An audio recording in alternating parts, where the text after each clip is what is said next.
एक सेठ जी ने अपने नौकर को 100 रुपए दिए और कहा कि तुम सोमनाथ जा रहे हो तो भगवान भोलेनाथ के चरणों में मेरी ओर से 100 रुपए चढ़ाना।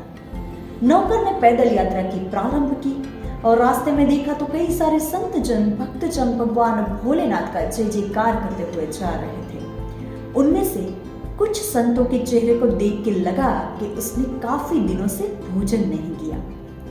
नौकर ने सोचा कि मेरे पास 100 रुपए पड़े हैं तो उनमें से मैं इन लोगों की मदद कर सकता हूँ। उसने भोजन का प्रबंध किया और संतों को भोजन करवाया। 97 रुपए 97 रुपए खर्च हो गए। नौकर भगवान के धाम पहुंचा, 3 रुपए भगवान को चढ़ाए और कहा कि भोलेनाथ मेरे सेठ जी की ओर से प्रणाम स्वीकार कर। जब वापस आने लगा तो उधर सेठ जी को स्वप्न आया।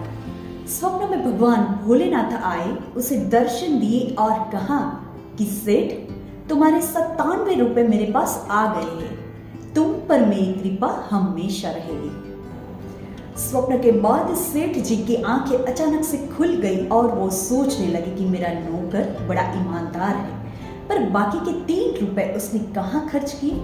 तभी नौकर लौटकर वापस आया और सेठ जी को बताया कि आपके पैसे चढ़ा दिए हैं। सेठ जी ने कहा कि वो तो ठीक है, पर 97 चढ़ाए तो बाकी के 3 रुपए कहाँ खर्च किए। तभी नौकर आया, सेठ जी को प्रणाम किया और हंसकर बोला कि किसने आपको बताया कि मैंने 97 चढ़ाए। मैंने तो सिर्फ 3 रुपए चढ़ाए, बाकी के 97 रुपयों से संतों भक्तों को भोजन करवाया था।